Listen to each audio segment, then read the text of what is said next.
¿Se escucha? Sí. Buenas noches.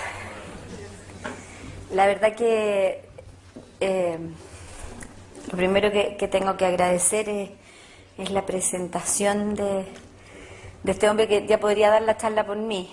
Yo creo que se la sabe completa.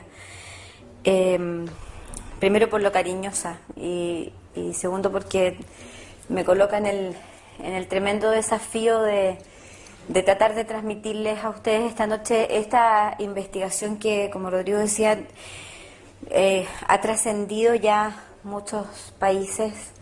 Siento de repente que ya agarró un vuelo propio que casi no me pertenece mucho. Me enteré hace pocas semanas atrás que está también en número 1 en Colombia y en Guatemala. Y así ha ido pasando por distintos lados, y yo creo que la gracia de la investigación o el por qué eso ocurre no creo que tenga que ver mucho conmigo. Yo creo que tiene que ver con los datos, con lo que ahí aparece, con que la investigación es muy verdad, y creo que en un mundo tan desordenado, tan caótico, con tan poca claridad desde los adultos para poder definir nosotros qué está bien y qué está mal, la investigación viene como a ordenar un poco y no sé si la palabra es clasificar, pero sí a distribuir mejor lo que son ciertos roles y lo que son otras cosas. La verdad que empezar a contar la investigación del Viva la Diferencia tiene que ver con el hablarles indudablemente con parte de mi vida. Yo hoy día en la tarde firmaba libros acá en la charla que hubo más temprano, y me tocó firmar por primeras veces, creo, el segundo libro, el que escribí con el Coco Legrand, que ya salió aquí en Valdivia, ya se está vendiendo porque partimos al revés. La última ciudad en ser abastecida va a ser Santiago.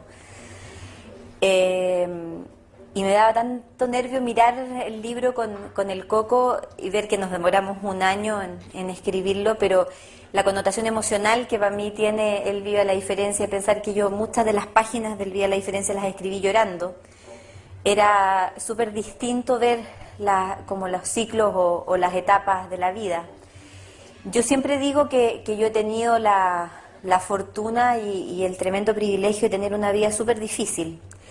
Eso a mí me ha permitido como reinventarme muchas veces y tener que volver a generar recursos nuevos dentro de mí.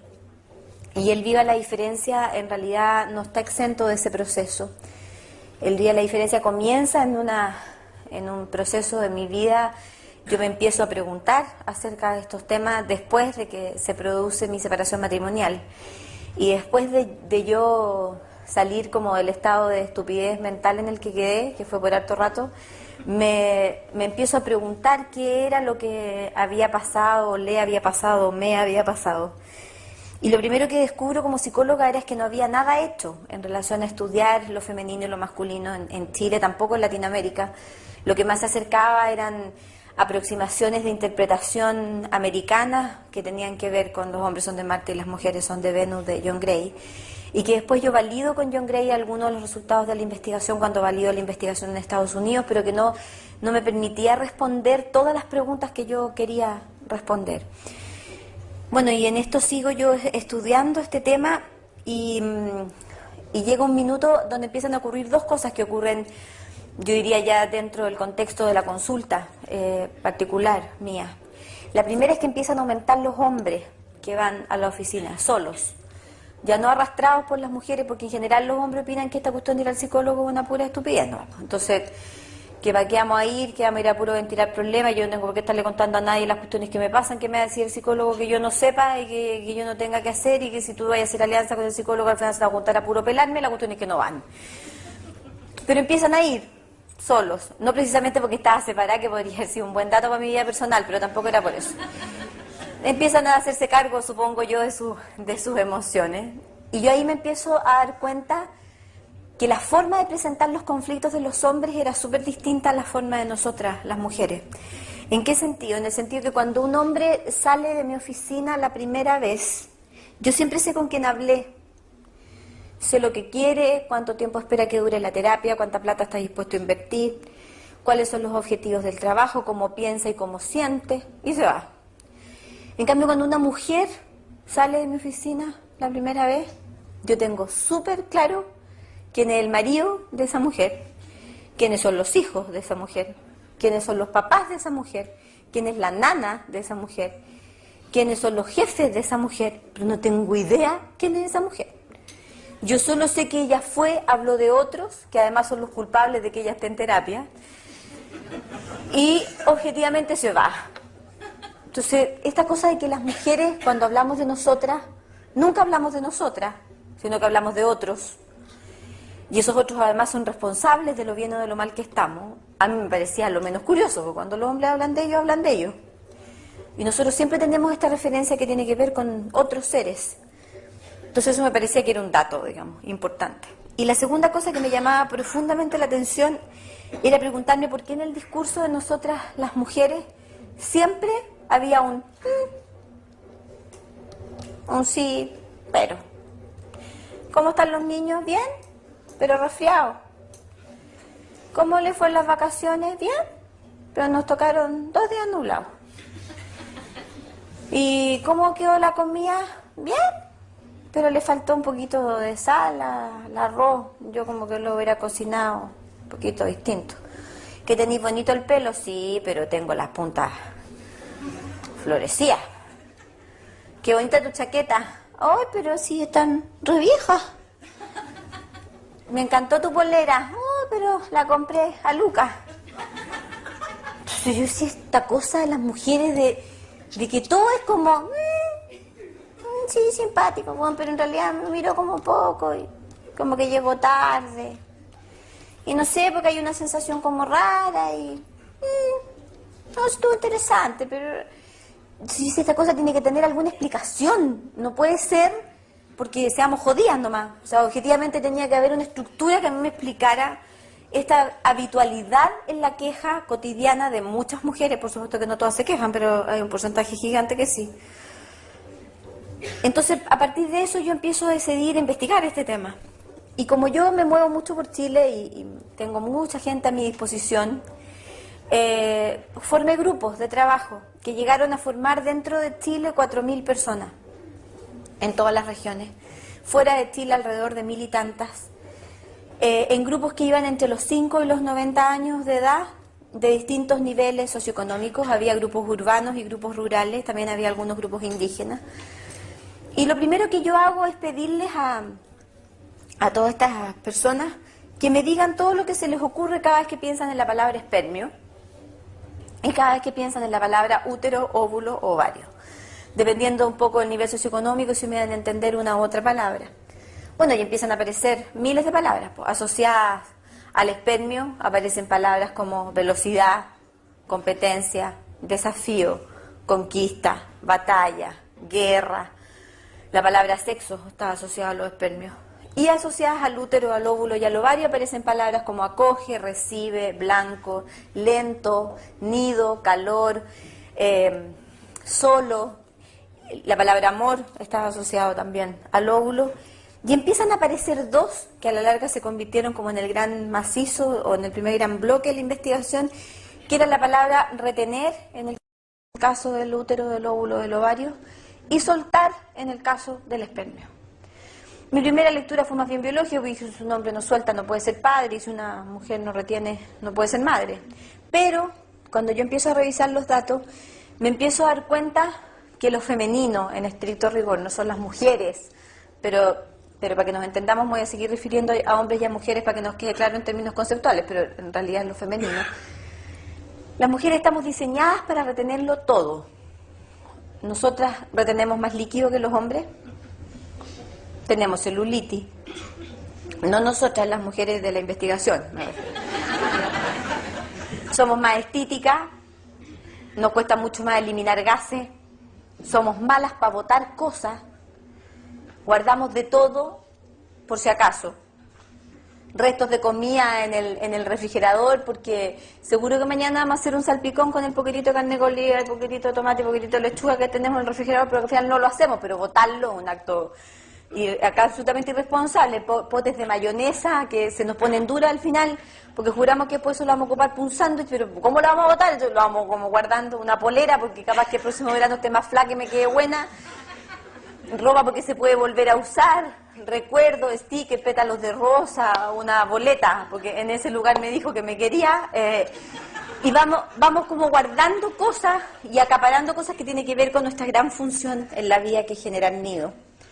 Entonces vamos como guardando cosas y acaparando, pero también ese nivel que tiene que ver como con las cosas concretas es válida también para la memoria. Entonces las mujeres, nosotras tenemos una estupenda memoria emocional. Nosotras nos acordamos de todo lo que nos han hecho. Entonces cuando lo vamos a sacar en cara 20 años más tarde, más iba, es como si lo viviéramos en el acto presente, porque en realidad nosotros no es que nos acordemos de las peleas, las revivimos, que es súper distinto. Y además nos duele que los gallos no se acuerden, entonces además tenemos que tratar de acordarlos de cosas que para ellos ya la borraron y que son súper importantes, y que para nosotras eran tremendamente importantes, fechas, cómo me miró, cómo me tomó la mano, lo primero que me dijo, cómo andaba vestido él, sí, porque no se acuerda cómo andaba vestida yo. O sea, todo ese tipo de situaciones registran en la memoria de nosotros un nivel de encapsulamiento o de retención tremendamente alto. Y hay un tercer nivel de retención que tiene que ver con la comunicación y que tiene que ver con lo preguntonas que somos las mujeres. ¿Me querí? ¿Y qué te pasa? ¿Y qué hicieron? ¿Y qué comiste? ¿Y de qué hablaron? ¿Y quién fue? ¿Y cómo me veo? Pregunta que a los hombres les encanta responder, además. Porque además en general las mujeres tenemos la capacidad de hacer como preguntas suicidas a los hombres, respondan lo que respondan, la cagan igual. Eso tiene una explicación también, pero objetivamente esta mujer, que además tiene como distintos grados, ¿no? Hay mujeres que son hiperretentivas, otras que son menos retentivas. Pero la que es más retentiva, la que retiene mucho guardando cosas, la que retiene mucho en la memoria, la que retiene mucho en la pregunta, es la clásica mujer que hace todo en su casa, ella, se queja de todo lo que hace, pero no lo deja hacer. Y eso es súper raro para los hombres. Porque los hombres preguntan, ¿y para qué lo así? No lo hagáis más, pues. O sea, si lo vayas a hacer, hazlo contenta, pero no te estés quejando. Y para eso las mujeres tenemos dos chicas que son espectaculares. La primera es que si no lo hago yo, no lo hace nadie. Y la segunda es que nadie lo hace mejor que yo. Y con eso las mujeres quedamos como atrapadas psicológicamente y no podemos dejar de hacer lo que hacemos. Eso responde a un principio que ya les voy a explicar, porque en la contraparte están los caballeros, que sueltan. Entonces el hombre está diseñado para avanzar por la vida, no para reparar ni para detenerse. Por lo tanto, el hombre vive y olvida. Vive y olvida. Vive y olvida. De hecho, por lo mismo les cuesta como sentirse culpables de las cosas que hacen, porque como que viven, la cagan, se olvidan y siguen. No es como nosotros que guardamos la cuestión en la memoria y vamos como funcionalmente como reteniendo cosas y vamos como culpando, ¿no? Ellos van y van olvidando. Por eso el hombre también puede tener pareja mucho antes que una mujer cuando termina una relación afectiva. Dan vuelta a las páginas de la vida mucho más rápido que nosotros, terminan las discusiones más rápido que nosotras. Y tienen frases como, ya, pues cambia la cara. Pero si ya te pedí perdón, ¿qué más querés que haga? Y nosotras como que no sabemos lo que queremos que hagan, pero algo tienen que hacer, digamos. Pero y pueden decir frases así como, yo otra vez me vaya a volver a preguntar la misma cuestión, pero si esa cuestión ya está cerrada, yo ya te dije lo que pensaba. Y otra vez vaya a volver a tocar el tema ese, pero si ese tema ya está cerrado, si yo ya te dije que ya pasó. Bueno, y ahí yo me permití entender un fenómeno que para mí era curioso, ¿eh? Que era como un hombre se podía quedar dormido, pero raja, pues, mientras uno llora al lado, desconsolada en la cama. Para mí eso era un fenómeno incomprensible. O sea, porque en esta cosa retentiva las mujeres decimos, no, si no está durmiendo profundo, ¿cómo no le va a preocupar mi pena, po? Nadie, el tipo de verdad está raja, porque él hizo el siguiente análisis. Él dijo, yo no voy a solucionar este problema ahora. Yo mañana tengo que trabajar. Por lo tanto tengo que dormir. Entonces se dan media vuelta y se duermen. Entonces al otro día que despierta él como lechuga, porque además se olvidó de la pelea, pregunta, ¿cómo durmió? Y uno que es retentiva, entonces uno suspira y dice, no dormí nada. Y yo me va a decir que no durmió nada por la pelea anoche, mi amor, pero si esa pelea nosotros ya la hemos solucionado. Yo ahora me voy yendo como para la pega, pero a la salida le juro que lo arreglamos. Y se va feliz, porque él logra separar el tema y avanzar, a diferencia de la conducta retentiva femenina, que queda como pegada en determinadas circunstancias y que le cuesta salirse de situaciones de dolor, mucho más que la estructura masculina. Y el hombre además no deja huella, no va dejando esa cosa como metida adentro en la estructura, que es como la sensación más intrínseca femenina. Esta mujer que retiene en extremo es la clásica mujer además que siempre descalifica la ayuda cuando se la dan. No, pues si va a hacer la cama así, mejor lo habré hecho yo. Ya tú vayas a lavar la loza, gordo, hoy día, qué rico, pero lávala al tiro. Y además separa los platos de las copas porque si no te va a quedar todo grasoso. ¿Y por qué no así una lavaza mejor? Para que podáis lavar la loza más eficientemente. Y yo que tú además lavo las ollas primero, en vez de... Entonces a la tercera crítica, el gallo dice, ¿sabes qué más? Lava vos los platos. Y ahí las mujeres decimos, ¿viste? ¿Cachai que en esta casa tengo que hacer todo yo? Ahora, ¿por qué pasa eso? Porque la gran tarea femenina es aprender a soltar lo que nos hace mal. La gran tarea masculina es aprender a retener. Una mujer aprende a soltar en la medida en que va desprendiéndose de un principio que moviliza todas las conductas de las mujeres, a cualquier edad y en cualquier nivel socioeconómico, y que tiene que ver con que las mujeres necesitamos sentirnos necesarias. Cuando yo necesito sentirme necesitada, y mientras más necesaria me tengo que sentir, menos dejo de hacer cosas. Por eso yo siempre les digo a las señoras, por favor, no aprendan a hacer nada nuevo dentro de sus casas. Porque si ustedes empiezan a hacer cargo de los enchufes, fregaron para toda la vida. O sea, tienen una cosa más de que quejarse, una menos que soltar, y una más en la cual se van a complicar para poder desprenderse, porque se van a sentir que en la casa, si ustedes no arreglan los enchufes, no lo arregla nadie. Entonces, esta sensación de sentirse necesitada, que es el gran principio femenino, versus el masculino, que es el sentirse admirado, o necesitar sentirse admirado, esa sensación al hombre está enfocada en el avance. Por lo tanto, el soltar avala ese proceso del sentirse admirado, versus la mujer que, como le cuesta soltar, está metida dentro de ese principio de sentirse necesaria. De hecho, en la investigación aparece un dato que algunos de ustedes puede que conozcan, pero que es muy curioso y que representa muy re bien este cuento de sentirse necesaria, que es que el 70% de las mujeres que participaron en la investigación hacían pipí con la puerta abierta del baño. ¿No es que uno puede ser necesaria mientras mea? Porque las mujeres estamos en el baño y estamos alegando igual, po. Además que dejar la puerta abierta es como decirle al mundo, miren, si está quedando la cagada allá afuera, yo ya voy. Esta cuestión es por un ratito nomás. De hecho, por eso es que somos estéticas. Porque el baño para nosotros es un pasillo. No es un lugar donde yo me aposente como los hombres, que es como una especie de trono, donde ellos se instalan a soltar. Se les llegan a calambrar las patas de tanto estar sentado y se puede leer la guía de teléfono completa y da lo mismo lo que pase afuera. El hombre puede desprenderse de eso. En cambio, una mujer cuando está en el baño tiene la sensación de estar siempre respondiendo. De hecho, puede sonar el teléfono y ella se va a sentir en la obligación de gritar desde el baño: ¡está sonando el teléfono! Y con eso debemos suponer que somos indispensables y que nadie más se hubiera dado cuenta de actos semejantes si nosotros no gritamos, digamos. Entonces, esta sensación de sentirse hiper necesitada, por eso que hay mujeres que después de dar pecho sufren mucho, porque en el fondo esa mujer sabe y se da cuenta que esa guagua ya puede ser alimentada por cualquier persona y que ella no es indispensable en la vida de ese bebé. Y lo mismo pasa cuando llevan a los niños al colegio, que también tienen como el discurso de decir ojalá que el niño no llore y que no se vaya a arrastrar y que no me vaya a tirar la falda. Ahora, si el niño osa en entrar feliz al colegio, la que llora es la madre, digamos. Y generalmente está determinada por ese tema del sentirse indispensable, necesario. Entonces, mientras más fuerte tenga desarrollada una mujer la sensación de sentirse necesaria, más le va a costar aprender a soltar, porque más tiene que hacer ella más cosas para poder sentirse indispensable, versus el hombre, que tiene que aprender a retener. ¿Y cómo aprende un hombre a retener? Yo probaba en la investigación de que una mujer, las mujeres en general, hablamos alrededor de 27.000 palabras diarias. Los hombres hablan alrededor de 10.000. El problema no está en la cantidad en realidad. El problema está en que los hombres se gastan las 10.000 antes de llegar a la casa.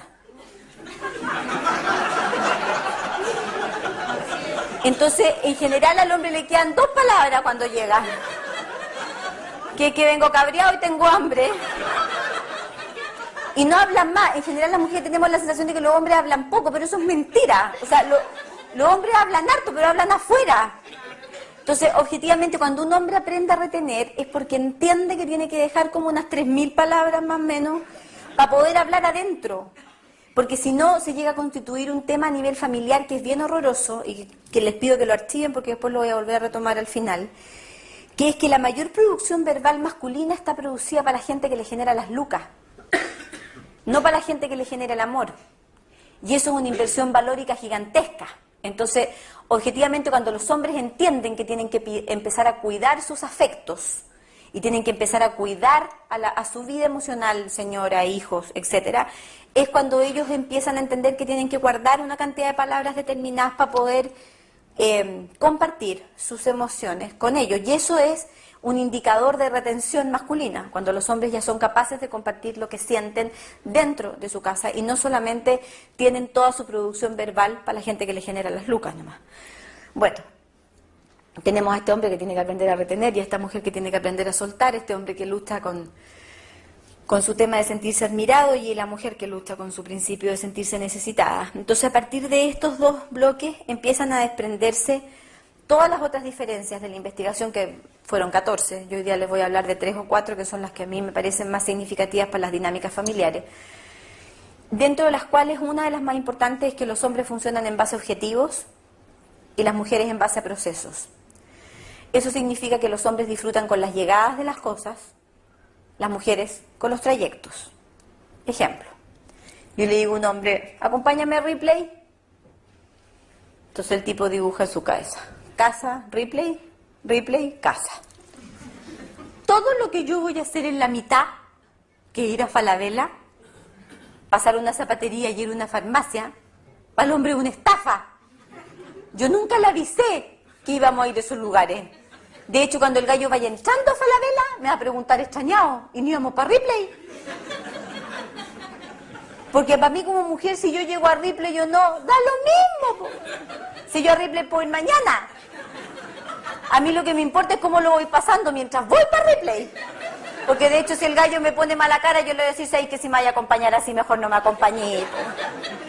Y el gallo, como está centrado en el objetivo, me va a decir, no, pero si yo te voy a acompañar a Ripley. Sí, pero es que así no me sirve. Porque a mí me sirve que el tipo vaya contento en ese proceso. Si yo veré si llego a Ripley, yo no, si eso es un detalle. Es como un punto fijo que se coloca por si acaso, digamos. Pero el tema del paseo, cuando una pareja sale de vacaciones, dice, vamos de vacaciones, vamos a Pucón. Ya, ¿cuándo parten las vacaciones para el gallo? Cuando llega a Pucón, po. ¿Y cuándo parten para nosotras? Cuando nos subimos al auto. Entonces nosotros vamos parando en cuanto pronto Copega y para allá. Porque yo ya estoy disfrutando el viaje y yo puedo parar a comprar fruta porque capaz que en Pucón está más cara. Y puedo sacar fotos también, porque capaz que en Pucón ya no va a hacer lo mismo. Y cada vez que yo me detengo en algún lugar, al hombre Pucón se le aleja. ¿Me entienden? Es como que se le desdibuja Pucón. Porque el tipo necesita llegar a Pucón lo antes posible, ojalá se demore menos horas que en el viaje el año pasado y la proporción kilómetros por litro juegue más a su favor, porque eso quiere decir que el viaje parte de un estándar distinto. Y eso tiene que ver con que el objetivo para el gallo es mucho más importante que el viaje. Nosotros vamos a ir disfrutando, que mira que los aromas, mira qué lindos los aromas, gordos, y él va mirando Pucón. Entonces, esa sensación de objetivo, de hecho, es válida también para las dinámicas de las relaciones afectivas. Entonces, en el área sexual, es mucho más importante para una mujer el antes y el después de la relación sexual que el durante. Porque el durante está centrado en un objetivo que es masculino y que tiene que ver con la penetración. Por eso que mientras un hombre no entienda que tiene que desarrollar un preámbulo y que tiene que hacer una curruque posterior, la mujer nunca se va a sentir amada por él, sino que utilizada. Y eso está determinado por la valoración del proceso. De hecho, es tan así que yo probé ahora para otra investigación, eso no está publicado todavía, pero se los cuento igual, que el nivel de mujeres en Chile que se acercan a sus maridos para hacerles cariño solo cuando están con la menstruación es altísimo. Y eso tiene que ver porque el objetivo desaparece. Y como desaparece el objetivo, esa mujer se puede permitir acercarse a su marido sin la sensación de que ese marido si lo toca se va a excitar a los 2 minutos y medio y a los 15 ya está penetrada. Entonces, objetivamente, para evitarse todo ese juego, solamente se acerca cuando está con menstruación o, que es el otro porcentaje que a mí me abismó en la investigación que hice recién, cuando está con cistitis. El porcentaje de infecciones urinarias que las mujeres desarrollan en Chile para generar una barrera biológica para no tener relaciones sexuales es altísimo, porque así la mujer dice no puedo, en vez de decir no quiero. Y eso tiene que ver con la incapacidad masculina de no entender que el proceso previo y el posterior al acto sexual para la mujer es mucho más importante que el acto en la penetración. Y eso tiene que ver con la valoración de los objetivos versus los procesos. Eso es lo que justifica esa diferencia. Y eso es lo que determina que una mujer pueda preferir acostarse muy temprano para poder evitar contactarse con ese hombre, o al revés, acostarse muy tarde, cuando él ya está durmiendo. Porque no hay nada más horroroso para una mujer que meterse en una cama sabiendo que eso tiene un objetivo determinado. Entonces se evita el proceso del acostarse, porque se sabe o se siente que eso implica un objetivo implícito o explícito en relación al comportamiento, por lo tanto se arranca de eso. Esa valoración de objetivos y procesos, que hace que cuando un hombre vaya al supermercado generalmente va a escoger los productos que tiene que escoger, no importa que compre puras cosas ricas, pero da lo mismo, pero va a comprar lo que tiene que escoger. En cambio las mujeres nos vamos a pasear por todos los pasillos, porque para nosotros el proceso de la compra tiene que ver con el mirar, con el disfrutar del trayecto, y eso es lo mismo que para los viajes o para ir al mall o para lo que sea, digamos. Siempre el trayecto para nosotros, por eso que nos sirve que un hombre a mí me trate mal de lunes a jueves y el viernes llegue con un regalo. O sea, yo el regalo lo voy a recibir igual porque no soy imbécil, pero objetivamente el valor emocional que para mí tiene ese regalo igual a cero. Porque si me lo tuve que mamar con la mala cara de él durante todos los días y él ahora me viene a pagar su mal genio, no me sirve. No tiene la misma sensación, porque el objetivo no es lo que a mí me importa. A mí lo que me importa es cómo vivo el proceso. Eso se relaciona con otra diferencia importante, que es que los hombres tienen la cabeza dividida en cajones. Y mientras más masculino es ese hombre, más incomunicados están esos cajones. En cambio las mujeres somos como nuestras carteras. Está todo mezclado. ¿Se han dado cuenta que los fabricantes de carteras, que no me cabe duda que son todos hombres, porque a una mujer jamás se le hubiera ocurrido hacer eso, se han esforzado durante todos estos últimos años, y en día como 4 años haciendo la tontera, de hacernos especiales bolsillos a nosotros adentro de las carteras, todo tipo de cierre, pero además un bolsillito especial, para que nosotros entendamos que el celular lo tenemos que poner ahí. Y la mujer siempre va a contestar el celular cuando ya dejó de sonar. Porque la cartera no lo encuentra nada uno en la cartera. Entonces, además que si yo siento que soy indispensable, voy a andar trayendo en la cartera una cantidad de cosas, capaz que a alguien le duele la cabeza en la charla, entonces va a llevar una aspirina, por si acaso. Y si a alguien se le sale un botón, yo creo que sería súper práctico andar con esos costureritos chiquititos, por si acaso a alguien se le descose algo. Entonces, objetivamente, vamos llenando la cartera de miles de cosas que están todas mezcladas. Bueno, y eso es válido para la cabeza también. Entonces, por eso un hombre le puede decir a su mujer, mi amor, te quedó salada la carne. Eso duele, po. O sea, yo quedo picada, pues, si estuve cocinando la carne toda la tarde. Entonces el gallo a los 5 minutos después de eso puede tratar de seducirme. Y eso para las mujeres es tan raro. ¿Cómo puede ser amoroso conmigo si me acaba de decir que la carne me quedó mala? Es una cuestión rara. Entonces, la última frase femenina sí es decir, no, si vos eres amoroso conmigo, solo cuando te interesa eso nomás. Y el gallo que ya se olvidó de lo que me dijo, me va a preguntar extrañado. Y me va a decir, ¿y por qué me decís eso? ¿Cómo que por qué me decís eso? Porque me acabáis de decir que no sirve para nada, porque ya no es el tema de la carne, ¿me entienden? Hay un efecto bombín, te agranda la cosa. Entonces, si el tipo no se acuerda de algo que me dijo, difícilmente se va a acordar de algo que jamás me ha dicho. Entonces ahí se te va a preguntar extrañado, ¿y cuándo te dije yo que no servíais para nada? Recién, pues, cuando me dijiste lo de la carne. Ay, pero si lo de la carne, si la carne no estaba tan mala, pues ahorita al final me la comí toda, esa cuestión ya pasó. ¿Por qué para el hombre es tan fácil hacer eso? Porque tiene en su cabeza dividida a su mujer en roles. Entonces, una es la dueña de casa, otra es la madre de sus hijos, otra es con la que administra las platas, Otra es su mujer, que es con la que tiene vida erótica y sexual. Ahora, cuando hay más peligroso cuando hay otra, pero ese es otro cajón. Pero esta mujer que está dividida en la dueña de casa, en la madre de sus hijos, en la que administra las platas y en su mujer, son como mujeres distintas. De hecho, por eso es que para los hombres es tan importante la parte sexual. Porque es el único momento en el que sienten que tienen mujer. El resto del tiempo están con una socia o con una especie de hermana fraterna, porque todos lo podrían hacer con una hermana fraterna. Y por lo demás en eso tienen razón, si la única cosa que diferencia una relación de pareja a una relación amistosa entre un hombre y una mujer es que en la relación de pareja hay vida erótica y sexual. Todo lo demás lo pueden compartir esos dos grupos. Pero la dimensión del erotismo es lo que determina la constitución de la pareja, cosa que los hombres tienen mucho más claro que las mujeres. Entonces, cuando un hombre le dice a su mujer, mi amor, te quiero salar la carne, él está hablando con la dueña de casa. Él con su mujer no ha hablado. Cuando él después se acerca a su mujer y la trata de conquistar, o le dice, tomémonos un pisquito sour, mi amor, o que te queda lindo el pantalón, ahí está hablando con su mujer esa otra galla.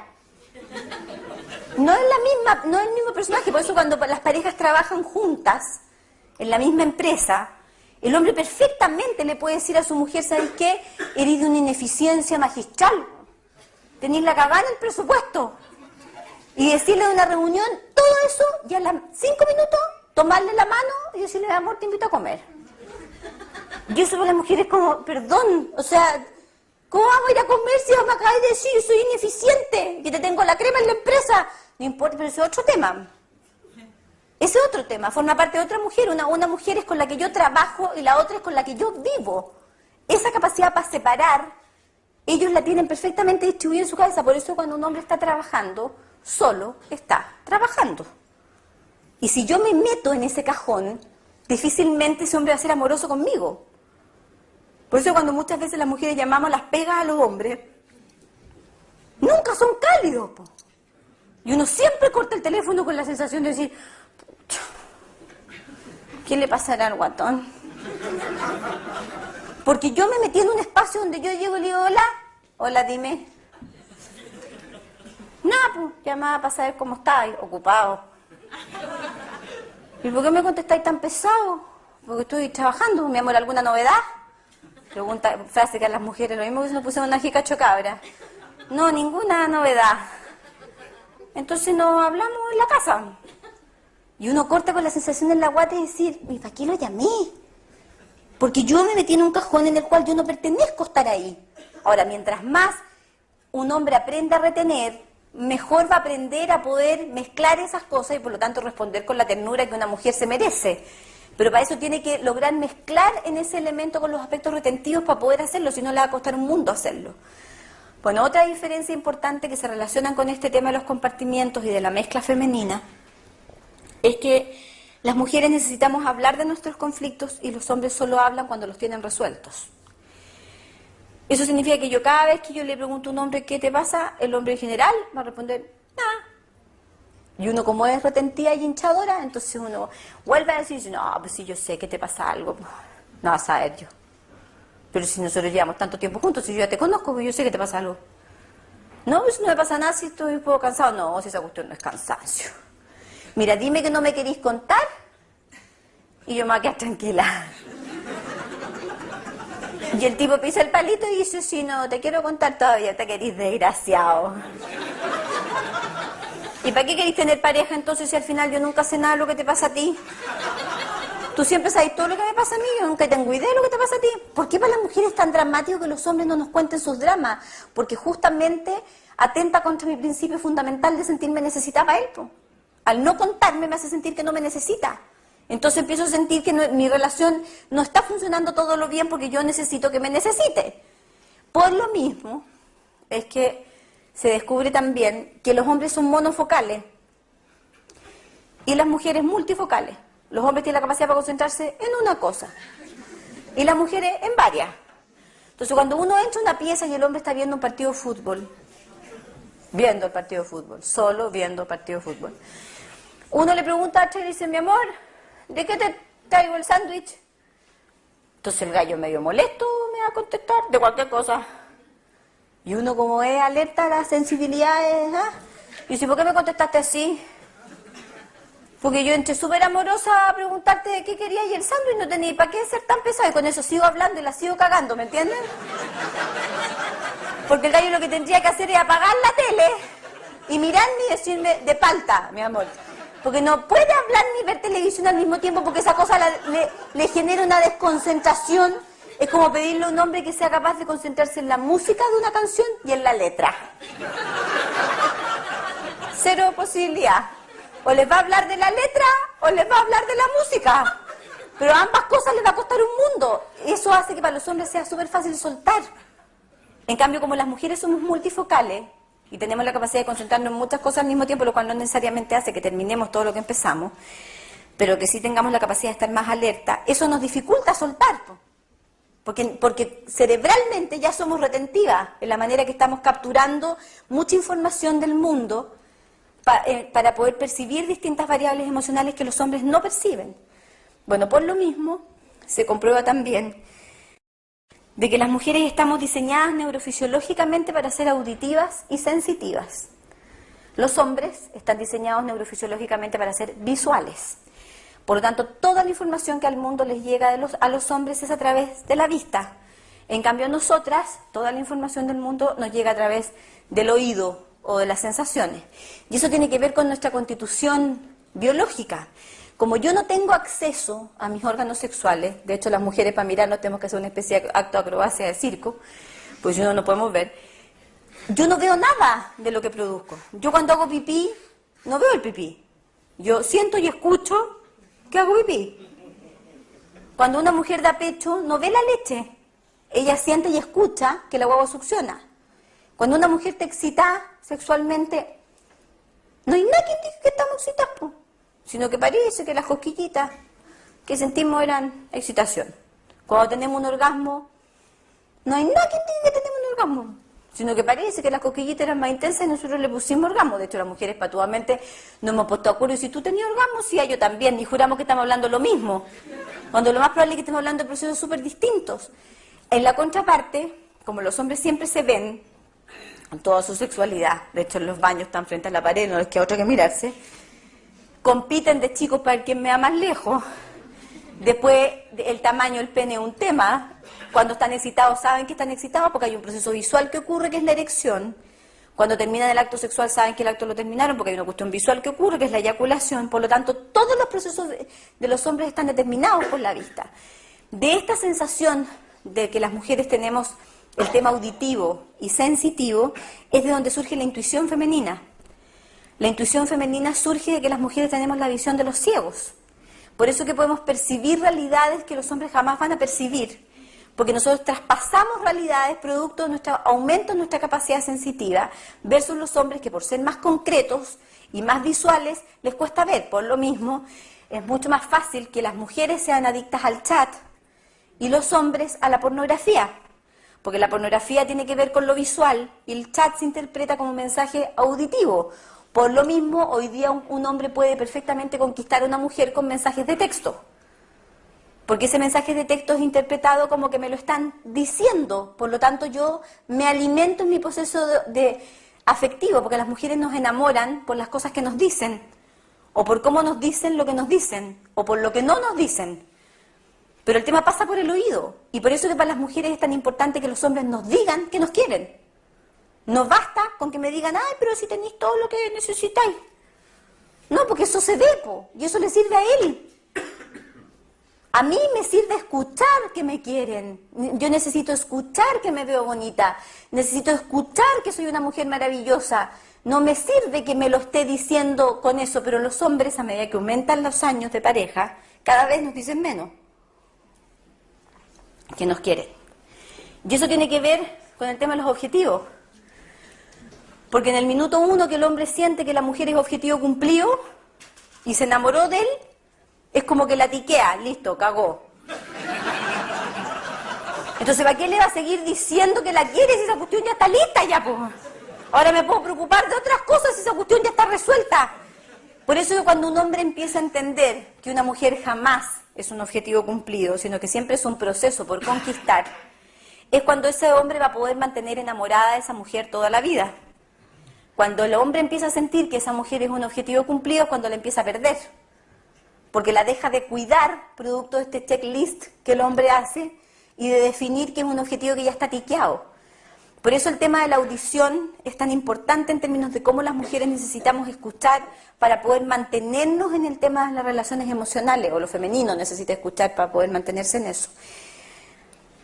Otra diferencia importante que se relaciona con esta es que la conducta femenina tiende a externalizar la felicidad, a colocarla afuera, versus lo masculino que lo internaliza. O sea, un hombre es feliz en la medida que va cumpliendo los objetivos que se propone. Una mujer es feliz no solamente con ese factor, sino que además con la sensación de que la gente que ella quiere está bien con ella. Eso depende de variables emocionales. Por lo tanto, la felicidad femenina está supeditada a un montón de factores que son externos. Esto también tiene gradientes. Hay mujeres que son tremendamente externalistas y todas las causas de sus comportamientos están determinadas de afuera, los buenos y los malos.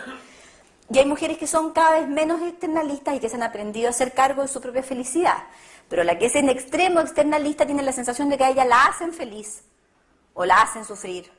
Con ella son poco agradecidos, a ella la ponen mal genio, a ella siempre va a tener una explicación para todos los comportamientos que ella tiene, nunca tiene la culpa de nada. Esa mujer no le cuesta nada asumirse un rol de víctima permanente. No, pues si yo no soy cariñosa es porque mi mamá nunca fue cariñosa conmigo. No, pues si yo no me excito es porque vos no me preparáis. No, pues si yo estoy mal genio, no es porque los cabros a mí me tienen hasta aquí. Ah, pues si se me quemó la carne, eso es un problema el horno. Debe estar fallándole algo al horno que hace que la cuestión falle. No, que si se me bajó la masa del queque, pues eso es porque alguien abrió la ventana y generó una corriente de aire que hizo que la masa bajara. Yo preguntaba en la Sociedad de Endocrinología, en Santiago, qué porcentaje de mujeres que iban la primera vez por consulta por sobrepeso eran capaces de asumir que comían en la primera sesión. El 2.5%. Todo el resto dice que se hincha. Que a usted le daría pena, doctor, lo que yo como, porque en realidad yo no como nada, pues yo me inflo y engordo como del aire. O sea, yo en realidad debo tener algo a la tiroides o algo raro, porque en realidad yo no como nada y yo engordo, digamos. O sea, es súper raro, pero esa sensación de que yo nunca soy responsable, se tiende a decir de que es la mayonesa la que engorda y no soy yo cuando me la como, tiene que ver con esa conducta externalizadora. De hecho, la peor de las externalizaciones que yo descubrí en la investigación, y digo la peor porque es la más dolorosa de todas, es cuando una mujer dice que su matrimonio fracasó porque apareció esa. Porque yo era súper feliz hasta que llegó esa que me cagó la vida. Eso significa externalizar absolutamente el proceso, sacarlo hacia afuera. Y eso está súper mostrado en los cuentos de hadas. La Blancanieves y la Bella Durmiente estaban en estado de coma, en la UTI, hasta que llega un gallo que nadie cacha, ni ella siquiera, y que con un solo beso la resucita. Yo decía, la Cenicienta cuando se le embarra la vida, cuando se le muere el padre, y cuando se le arregla, cuando aparece el príncipe. El resto del tiempo que vivió con puras mujeres lo pasó pésimo. No es que si yo tengo pareja y ando buena moza, es porque el gallo tiene buena mano.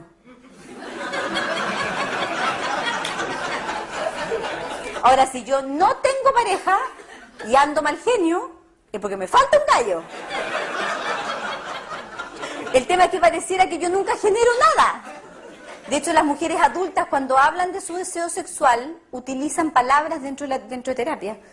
Palabras como el deseo sexual no me baja, no me llega, no me viene. Como si hubiera una especie de avión repartiendo deseo sexual por Valdivia. Y que si yo tengo la suerte de que me cae en mi casa la bolsita, lo paso chancho, porque yo tengo que esperar hasta el otro vuelo, porque no tengo ninguna capacidad para generármelo yo. Si un papá se entera de que su hija adolescente se acaba de iniciar sexualmente, ¿a quién le echan la culpa? Al gallo, po. Ella estaba rezando el rosario, mirando a lontananza hasta que llegó ese monstruo que la excitó y le hizo hacer cosas que ella no quería. Eso es una cuestión absolutamente externalizadora, que está dependiendo y está determinada por esta estructura femenina que tiene que ver con un tema casi de útero, de que todo sale de nosotros, de que nosotros estamos diseñadas para que las cosas salgan, no para que entren naturalmente. Entonces esa sensación hace que yo siempre esté en la postura de recibir lo que viene de afuera. Y eso determina en mi estructura mental este tema externalizador.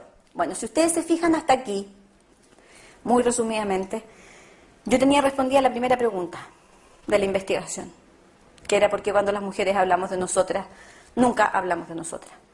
Y por qué cuando los hombres hablan de ellos, porque están explicadas de acuerdo a esas diferencias. Pero no tenía respondido el tema de la queja. Ahí aparece una segunda parte de la investigación, donde yo descubro que hombres y mujeres tenemos una misma estructura de pensamiento, que yo llamo pensamiento real o pensamiento realista, y que tiene que ver con el análisis objetivo de las variables, y una segunda estructura que las mujeres tenemos demarcadamente en demasía algunas, otras en menos cantidad, que yo llamé pensamiento mágico. ¿Qué es el pensamiento mágico? Yo veo un comercial de televisión donde aparece una niña lavándose el pelo con un champú para pelo liso. Y ella se lo lava y el pelo le queda liso, liso, liso, liso, liso. La desgraciada se hace así y el pelo se le mueve hebra por hebra. Cuando yo voy a comprar ese champú al supermercado, yo voy a comprar magia.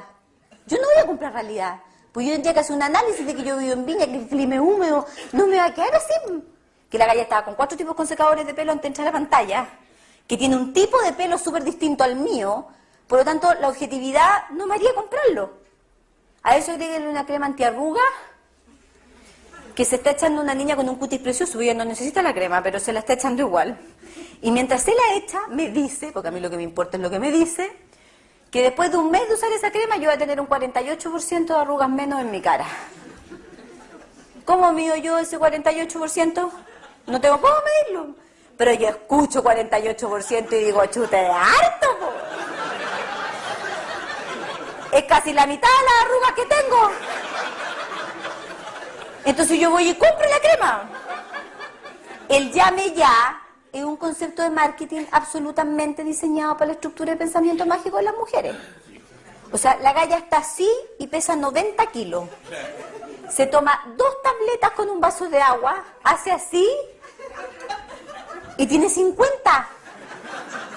O sea, una mujer con pensamiento mágico grande ve eso y dice, yo quiero 4 frascos. Hay una aspiradora, un limpia alfombra, una cuestión gris, bien plástica, así bien fome, pero que le echan cuanta porquería a la alfombra, hay gasolina, chocolate, no sé qué, y viene un gallo con esta cuestión plástica y la pasa y la alfombra queda blanca. Bueno, el otro día fui a la casa de mi mamá, abro la despensa y tenía la cuestión colgada. Entonces le digo, mamá, tú no has aprendido nada de la investigación de tu hija. Entonces me dice, no, si ya caché que no funciona. Ya la había comprado. Bueno, esa estructura de pensamiento mágico que hace que las mujeres compremos jabones que dicen abajo relajante y nos duchamos y salimos igual de neurótica y todas esas cosas, que la ropa nos quede distinta en los probadores de las tiendas que en las casas, porque la actitud que nosotros adoptamos en un probador de una tienda es facha modelo, po. O sea, uno frente a un probador de una tienda, uno camina, se va a la derecha primero, cosa que en la vida uno camina igual. Un de guata, levanta poto, saca pechuga. Entonces la blusa me queda estiradita. Pero cuando yo llego a la casa y me instalo en la posición habitual en la que yo generalmente me muevo, la blusa se me abre aquí, po. Y eso no me pasaba en la tienda, po. Y eso tiene que ver con mi actitud mágica en el concepto de la compra. Bueno, esa estructura de pensamiento mágico con las cosas también es válida para las relaciones afectivas. Entonces las mujeres tenemos definiciones de cómo deben ser las personas. Entonces yo, por ejemplo, tengo definido, yo tengo 2 hijos, un hombre de 16 y una mujer de 13. Yo tengo definido cómo tiene que ser una niñita de 13 años en mi cabeza. Entonces cada vez que yo peleo con mi hija, en realidad lo que estoy haciendo es hacer competir a mi hija real con la cabra de 13 años que yo tengo dentro de mi cabeza, que es perfecta. Y frente a esa competencia, mi hija real siempre pierde. Por lo tanto, me quejo de mi hija real. ¿Se entiende? Eso es válido para la mamá, Entonces cada vez que yo peleo con mi mamá es porque estoy haciendo competir a mi mamá real, que es la que hay, con la mamá mágica que yo tengo en la cabeza. Por eso que hay mujeres que cambian de nana cada 10 días. Porque están esperando a la nana el cuento. Esa galla que casi trabajaría gratis, que cocina rico, que tiene iniciativa, que es limpia como ni una, que casi, pero ama a los niños, adora, y esa galla no existe. Entonces, objetivamente, permanentemente están cambiando de nanas porque tienen esta sensación de estar con ese pensamiento mágico gigante. Entonces, eso determina muchas de las relaciones emocionales. Más aún, todas las mujeres que estamos aquí, estamos enamoradas del mismo gallo. Y el que tenemos es un premio consuelo.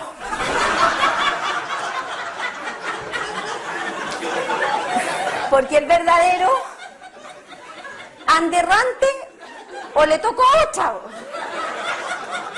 Pues yo puedo estar 20 años casada con un tipo y los 20 años decirle, mi amor, ¿tú cuándo me vas a traer un regalo sorpresa? Y los 20 años el gallo contestaría y decirme, es que a mí no se me ocurren esas cosas. Sí, pero el gallo que yo tengo acá sí.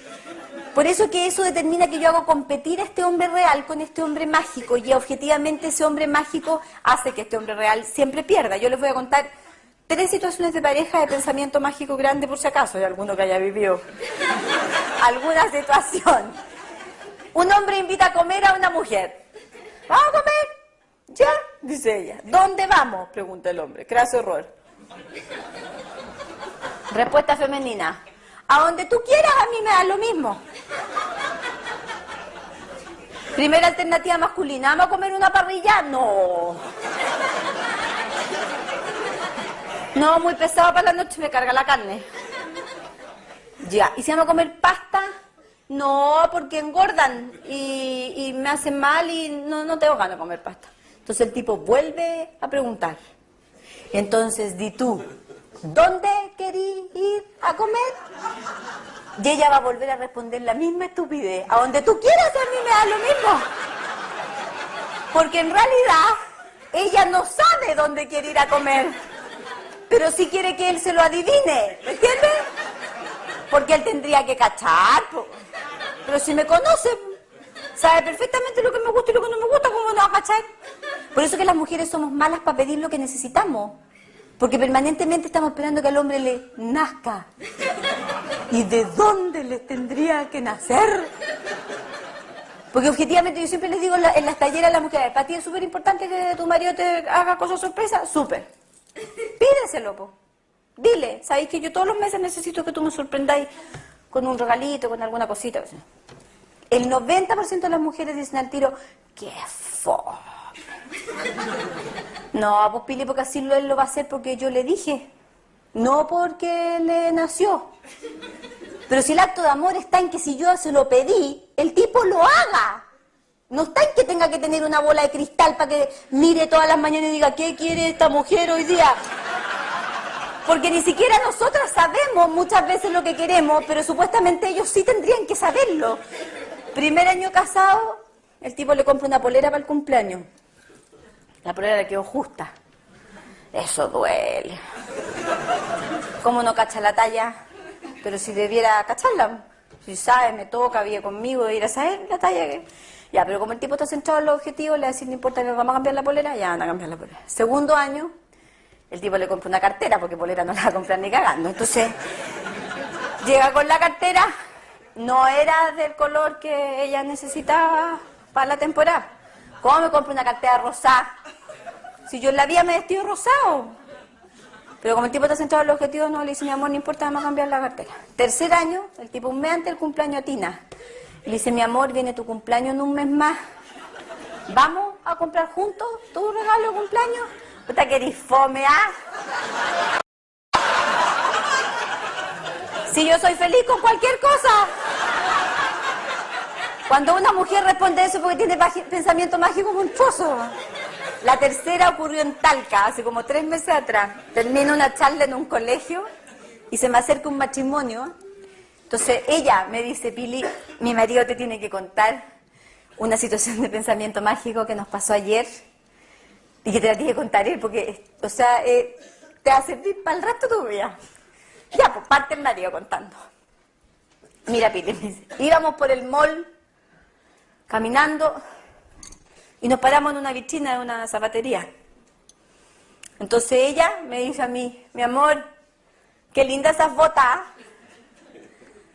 Entonces él, hombre, concreto, mira y dice, lindas las botas. Y siguen. 3 locales más allá, ella ya tenía carepoto ya. Entonces, él la queda mirando y le dice, ¿y a ti qué te pasó? Nada. No me pasa nada. Pero dice, ¿cómo no te va a pasar nada? Le dice el marido, si 3 locales atrás venía muerta la risa, yo tenía una cara de 4 metros. No me pasa nada. Pero cuando, como las mujeres tenemos que hablar las cuestiones para resolver, entonces cuando quedan re pocas posibilidades de solucionar la cuestión, o sea, antes de subirse al auto, la señora va y le dice, por Dios, que eres fome, boa. Marido todavía sin entender nada. Me dice, ¿fome por qué? ¿Y qué te costaba comprarme las botas? Entonces le dice, pero mi amor, si tú no me dijiste que te las comprara, me dijiste que te gustaban. Entonces ella va y le dice, pero si es lo mismo, po. Entonces ahí el marido reacciona y le dice, ya pues mi amor, vamos a comprar las botas. No, ya, po. Bueno, esa mujer tiene pensamiento mágico gigante. Haga lo que haga, el marido la caga igual. Por eso que la investigación prueba que una mujer mientras más pensamiento mágico tiene, más infeliz es. Y más infeliz hace a todos los que viven con ella. Porque objetivamente esa mujer permanentemente va a estar centrada en lo que le falta y no en lo que tiene. Entonces le va a ser muy difícil poder valorar la vida que tiene porque siempre va a estar pensando en lo que le faltó. En una charla en Concepción había una viejita de 92 años. Estaba sentada al final. Terminó ya la charla y le pidió a su hija, que había tenido 60, que la acompañara a hablar conmigo. Entonces la viejita caminaba así. Y llegó a hablar conmigo. Entonces yo la recibo arriba en el escenario y le digo, qué linda, le digo, yo la vi caminar, ¿cómo venía? No, me dijo, es que yo te tengo que decir, porque yo no te escuché antes. Entonces me dijo, llevo 50 años pidiéndole pera al olmo, todo el tiempo. Entonces me dijo, ¿y tú cuánto creéis que me quede de vida, Pili? Entonces, no sé, pues le dije yo mucho. No, me dijo, si no me quedan más de 3 o 4 años. Me dijo, pero yo te aseguro, Pili, me dijo, te aseguro que esos 4 años lo voy a pasar chancho, porque acabo de entender, me dijo, y me usé la frase que fue la que más me gustó, me dijo, voy a empezar todo de nuevo. Sí, está más linda. Voy a empezar todo de nuevo, me dijo, porque yo la estaba cagando, pues me dijo, si objetivamente le estaba pidiendo a todo el mundo que no fuera, entonces yo era la típica mamá que cuando me llamaban mis hijos, en vez de decirle, ¡ay, qué rico que me llamaste! ¡Ay, menos mal que te acordaste de tu madre! Y esa es una típica cosa que tiene que ver con el pensamiento mágico, pues, así como, ¡ay, te acordaste que tenías mamá! ¡Qué alegría más grande escucharte! En vez de decirle qué maravilla que me estés llamando, que era el centrarse en lo que tiene, que es la llamada al cabro, era centrarse en todas las veces en que no fue llamada. Entonces me empezó a dar una cantidad de situaciones de pensamiento mágico gigantes de ella. Bueno, ya hace un mes atrás, esta misma hija me mandó un mail dictado por esta viejita. Y el asunto del mail decía, llevo un mes y lo he pasado chancho. Cita. Y el mail decía que objetivamente ella estaba feliz, que no se había quejado nunca más de nada, que había aprendido a disfrutar de lo que tenía. Me dice, me quedan 2 meses más de vida, me dijo, de una de esas me despido, que te vaya bien. Pero me dijo, yo lo estoy pasando chancho. Y ese es el cambio de dimensión que ocurre cuando las mujeres asumen el tema de sus pensamientos mágicos. Porque además eso libera a los hombres. Porque en general, objetivamente, cuando un hombre se propone tratar de satisfacer el pensamiento mágico de una mujer, muere en el intento. No puede, o sea, es imposible. Es como la frase de que sabéis que vos te quejáis de llena. Ah, bueno, ¿y cómo tenerte contenta? Y eso tiene que ver con el tema del sí, pero. Por eso que aparece la queja, por eso que la mujer dice, los niños están bien pero resfriados. Porque mi concepción de niños bien es niños perfectos. Y esos gallos no están, no existen. Entonces, como no existen, yo tengo que decir el contexto con lo real. Y lo real es que están resfriados. Entonces, bien, pero resfriados. Las vacaciones estuvieron buenas, pero nos tocaron 2 días nublados. Porque es la comparación de mi mundo mágico con mi mundo real. Y eso es lo que sale como queja. Bueno, se suponía que yo hasta aquí la investigación la tenía terminada. Pero, como buena mujer, obvio, tenía que aparecer un pero. No, pero todo estaba objetivado por los datos. Eso es externalista, ¿cacharon? Ya. Objetivamente, yo me empiezo a dar cuenta que los resultados de la investigación a mí me variaban mucho bajo los 30 años. Empezaban a variar bajo los 35, pero la fuerza más grande de los cambios de los resultados era bajo los 30, donde me empiezo a encontrar con mujeres de un nivel de autosuficiencia, pero monstruoso, mujeres que se aprendieron dónde está el motor de partida del auto, que dicen no necesitar a los hombres, que viven solas como en departamentos pilotos, que no tienen nada dentro del refrigerador, pero ellas juran que tienen un hogar, que postulan a quedarse solas todas, porque objetivamente son tal nivel de autosuficiencia que no permiten ser conquistadas por ningún hombre, que se les olvidaron los procesos, que están solo concentrados en los objetivos, que su tema es tener cosas, que no quieren ser madres, ejecutivas a morirse, pensando solo en ellas, hombres que empiezan a cocinar rico, hombres que empiezan a llevar a los niños a los parques, hombres que lloran, que buscan, que van a la consulta a decirme, Pili, convéncela porque quiero tener un hijo, mujeres que no quieren, hombres que van a la consulta a decirme, Pili, me quiero casar, ella no quiere. Yo dije, esta cosa es muy rara, porque una cosa es la alternancia de los roles, lo cual es súper sana, y otra es que la cuestión se esté polarizando para el revés. Y empiezo a bajar en edad, y llego a la edad escolar, y ahí me terminó de quedar la cagada.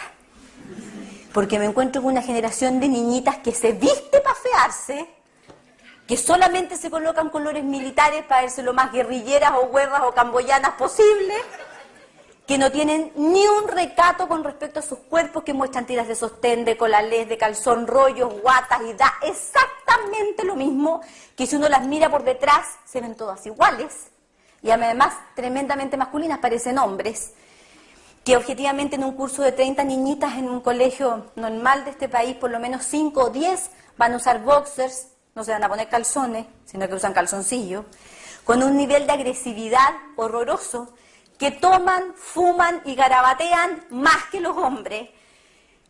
Niños que lloran en los patios de los colegios, cabras que los retan. A donde hoy día el lema en muchos colegios de mujeres es tener corazón duro, y además lo dicen como en inglés, para que suene como más potente. Entonces yo dije, aquí pasó algo. ¿Qué hizo que los hombres se estuvieran afeminizando tanto y que las mujeres se masculinizaran? Lo primero que descubro es que la feminización de los hombres se produce como consecuencia de la masculinización femenina. Por lo tanto, mi pregunta entonces era ¿por qué se masculinizaron las mujeres? Porque eso generaba el cambio de comportamiento masculino. Y la razón es bastante patética, pero bastante real. Esta generación se masculinizó bajo los 35 años porque se cansó de escuchar a sus madres y a sus abuelas quejarse todo el santo día de ser mujeres. Porque en nuestra verbalización las mujeres no hemos parado de decir que ser mujer es un cacho, que las mujeres estamos destinadas a sufrir, que los hombres son unos desgraciados y además son todos iguales, que objetivamente la dueña de casa en este país, cada vez que uno le pregunta qué hace, ella se sigue encogiendo de hombro y diciendo, no hago nada. Seguimos diciendo que nos enfermamos una vez al mes, que es distinto a menstruar, y a la semana anterior andar enferma, andamos idiota. Esos son 15 días del mes. Si yo lo proyecto a lo largo de mi vida, es la mitad de mi vida. ¿Quién va a querer parecerse a alguien que yo le digo que a partir de los 13 años tiene la vida cagada? La mitad. Nosotros hemos hablado tan mal del ser mujeres. Es tanto así que las mujeres que trabajamos fuera de la casa ni siquiera tenemos la delicadeza de decir yo trabajo fuera, sino que decimos las patúas yo trabajo. ¿Y las de adentro qué hacen? Si esas también trabajan, po. Entonces la de adentro tiene que decir yo trabajo dentro para que la otra diga yo trabajo fuera. Eso es un tema de solidaridad femenina que nosotras no tenemos, no tienen nada que ver los hombres en esta historia. Esa sensación de no sentirse orgullosas de ser mujeres, de que si yo escucho a mi madre y a mi abuela quejarse toda la vida de todo lo que hace o lo que dejó de hacer, yo voy a suponer erróneamente que mi mamá y mi abuela no fueron felices. Cuando la queja no tiene nada que ver con la felicidad, porque es un mal hábito. No es un tema que refleje profundidad emocional. Yo hice que se grabaran 50 mujeres todo el día, lo que decía antes de que se levantaban hasta que se acostaban. Cuando escuchamos las grabaciones en la noche, el 90% de ellas me decían, ¡qué horror! Si mis hijos escuchan esto van a suponer que yo no los quiero. De todo lo que me he quejado, de todo lo que hicieron en el día. Y por supuesto que pueden llegar a suponer eso. Yo hablaba con mi abuelita, que tiene 90 años, y le preguntaba a ella y le decía que yo recordaba los domingos en la mañana cuando nos invitaba a almorzar para hacerle paella a mi abuelo, cómo alegaba desde que se despertaba hasta que llegábamos todos a la hora del almuerzo. Y seguía alegando en la tarde. Entonces yo le decía, tú eras muy infeliz los domingos, ¿ah? Para ti era una pega horrorosa que viniéramos todos para acá. Y ella me dice, no, pues, nada que ver, yo era feliz. A mí me encantaba que vinieran los domingos para acá porque así los iba a ver a todos y yo lo pasaba chancho. Entonces, ¿para qué te quejabas tanto? Ah, no sé, me dijo, yo cacho que era como costumbre. Y eso es, pues, es un hábito que refleja la sensación de no felicidad y que a la larga ha hecho que estas generaciones que vienen atrás no quieran parecerse ni a sus madres ni a sus abuelas, porque no quieren repetir ese modelo supuestamente de infelicidad, que no es tan así, pero que a la larga determina el cambio de conducta. Entonces, esa sensación de cuando yo me di cuenta que la masculinización se había producido por eso, teniendo, a mi juicio, 3 grandes consecuencias en la adolescencia hoy día. Una de ellas es que hay un porcentaje gigante en niñitas entre séptimo básico y primero medio, que se cortan, que se están cortando manos, brazos, guata, piernas, que se están pellizcando, se queman con cigarro. La última que encontraron fue rasparse la piel con gomas de borrar, porque está el nivel de angustia, porque ellas decidieron no hablar, porque no se van a parecer a sus madres. Decidieron no llorar, porque tampoco se van a parecer a sus madres, ellas son fuertes. Pero una mujer que no llora y que no habla, inevitablemente termina angustiada. Por lo tanto, tienen que botar esa angustia de alguna manera. Y encontraron, por una moda, que cortándose y viendo salir la sangre, porque no es que se quieran matar ni que quieran llamar la atención, es un factor comunicacional alterado. Cortándose y viendo saliendo la sangre, entonces ellas se alivian y descansan. Esa es una consecuencia de la masculinización. La otra, que es igual o más grave, es una que está ocurriendo entre primero y segundo medio en forma masiva en Chile, con menores índices en tercero y cuarto, que es el juego lésbico. Niñitas que están jugando a ser lesbianas, porque es un juego, porque la homosexualidad femenina no se asume en Chile hasta después de los 24 años. Por lo tanto, ninguna mujer en edad escolar puede ser catalogada lesbiana, porque además la homosexualidad no es una elección, no es una opción sexual, es una condición que se descubre, pero ellas lo están usando como juego. Y lo utilizan como juego, porque como me decía una el otro día en un colegio, me decía, Pili, yo estoy experimentando las mismas sensaciones que experimentaría con un hombre, no voy a quedar embarazada y no va a haber ningún hombre que me cague. Y cuando descubríamos de dónde venía el concepto, de la madre, que le había dicho toda la vida que los hombres eran unos desgraciados. Entonces, objetivamente, tendió a erotizarse con las que supuestamente no lo eran tanto. Y eso es un proceso que explica eso. Lo otro que lo explica es la conducta de externalización femenina. Porque cuando yo iba a bailar con Pedrito Pérez, que además me tenía que invitar, porque si no mi máximo panorama era ver Sábado Gigante, todo lo que le pasaba a mi cuerpo, la transpiración, la taquicardia que me podía colorar, etcétera, yo interpretaba que era Pedrito Pérez el que me lo producía. A mí nadie me explicó que en un lugar cerrado, que haga calor a los 16 años, esa cuestión me iba a pasar igual bailando sola. Entonces yo me iba para mi casa y decía, a mi Pedrito Pérez me gusta. Bueno, hoy día las cabras no bailan con Pedrito Pérez, bailan con la Carolina. Y les pasa exactamente lo mismo. También son externalistas. Entonces la cabra se va para la casa sintiendo que la Carolina le gusta. Y eso está generado por el mecanismo de la estructura de lo femenino. Y la tercera consecuencia, en el tema de la masculinización, es el comportamiento sexual de los adolescentes. ¿Por qué empezó a aumentar tanto el copete a nivel juvenil, donde objetivamente no puede haber carrete si no hay copete? Porque empezamos a tomar las mujeres, po. Porque mi función retentiva no la cumplí más. Mi generación cumplía la función de retención social. Y yo frenaba la conducta masculina, al no tomar yo, porque además mi generación entendía que las mujeres nos curamos antes, estas cabras no tienen ni idea de eso. Por lo tanto, yo frenaba ese comportamiento, entonces yo tomaba poco y hacía que el hombre tomara poco. Y eso chantaba el proceso social.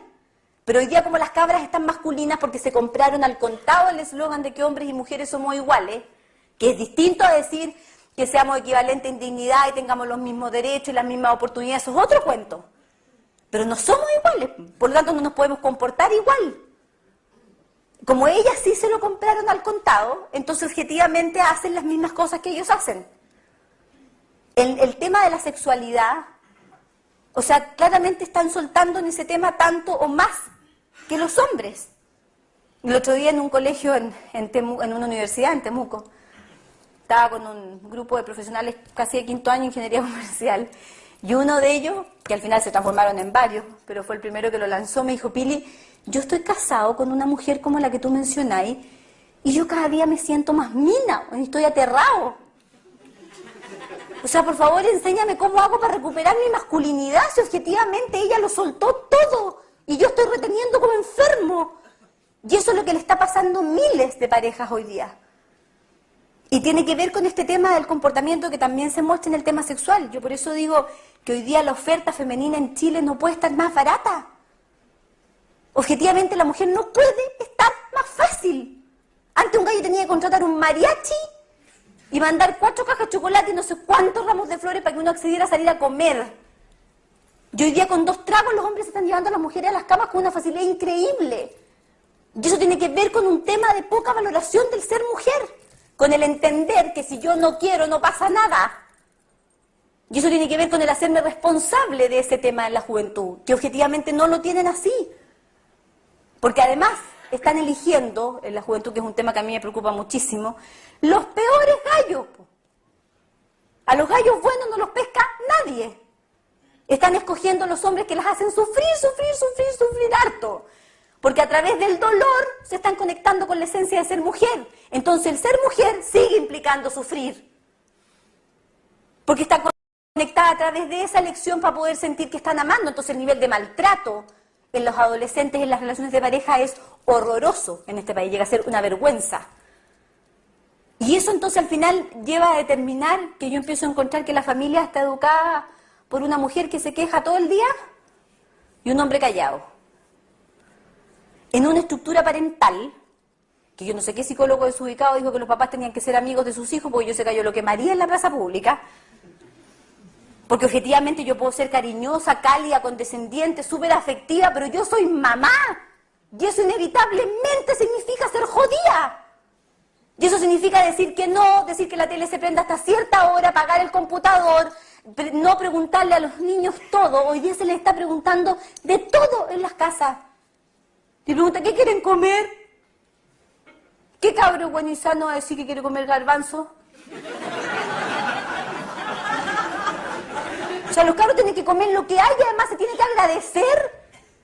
Objetivamente cada vez hemos ido matando más la sensación de la valoración de los ritos, el sentarse en la mesa, el apagar los teléfonos cuando se está comiendo, el poderse mirar a la cara cuando se está conversando y no estar mirando cualquier otra cosa.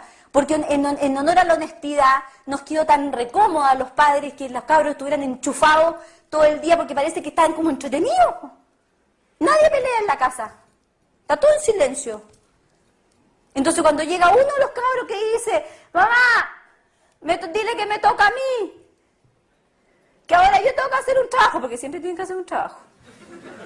Además que pasa una cosa insólita con los adolescentes: a la hora que ustedes les digan que apaguen el computador, siempre están cerrando. Es una cuestión mágica. Entonces, objetivamente, pasa eso que empiezan a gritar. Entonces, cuando ya hay uno que grita, los imbéciles, en vez de decirte: qué buena oportunidad para poder educar valores, les voy a poder enseñar a mis hijos el valor de la generosidad y no sé qué, los estúpidos decimos: hay que comprar otro computador. Entonces, al final, ¿cuándo estamos educando bien? ¿Cómo le permitimos a los niños que se suban al auto con el MP3 conectado en la oreja y los más imbéciles le ponen una película? Para que objetivamente el cabro, en vez de ir viendo las vacas en versión real, que es lo que tendría que aprender, va viendo una película cuando objetivamente el auto es un lugar maravilloso para conversar. Si estamos todos encerrados, no nos queda otra que hablarnos. Yo contaba en la tarde que recuerdo con nostalgia a mis papás diciendo cuando yo nací en Temuco, cuando íbamos de Temuco para el norte, decíamos vamos a contar a todas las patentes terminadas en 3 de aquí a Talca. El primero que vea un auto celeste gana postre.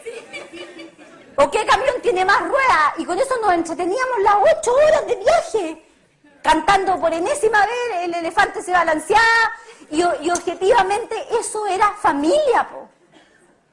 Como era familia el sentarse en una mesa y que no estuviera interrumpido ni por los mensajes de texto, ni por las llamadas de celulares, ni por toda la cantidad de brutalidades que nosotros como adultos, por ser una generación absolutamente inundada en la tontera, no hemos sido capaces de ejercer.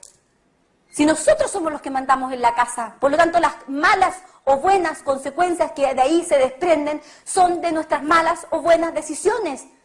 Nosotros permitimos que la televisión esté prendida hasta las 3 de la mañana o no esté prendida hasta las 3 de la mañana. Y cuando un papá se pregunta, ¿y cómo lo obligo a apagarla? Es porque ya está cagado la cabeza ya.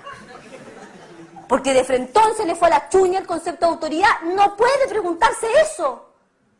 Yo tengo que ser capaz de creer en mi visión de autoridad y tengo que ser capaz de estar convencida, aunque los cabros me coloquen cara de poto 3 semanas. Si el gran problema hoy día es que nadie quiere pagar ningún costo por nada, todos queremos que nuestros cabros sean felices y eso significa que pareciera que tienen que estarlo pasando bien en forma permanente y eso a la larga genera almas débiles. Tenemos una generación de cabros que es una generación merengue, que el 80% de los problemas que tienen es porque tienen demasiadas cosas y porque nosotros no les hemos enseñado a valorar nada de lo que tienen, porque es tanto lo que tienen que les es incapaz a poder valorarlo. Por favor, pensemos ¿qué le vamos a comprar a nuestros hijos para su próximo cumpleaños? Si tienen de todo, es un drama elegir un regalo hoy día. Porque objetivamente es tanto lo que los hemos llenado de cosas que los estamos transformando en cabros sin hambre, como digo yo, que es una generación sin hambre, que está saciada. Porque nosotros les hemos dado eso porque en algún momento de estupidez mental pensamos que la felicidad se compra, independiente que eso al banco le convenga. Y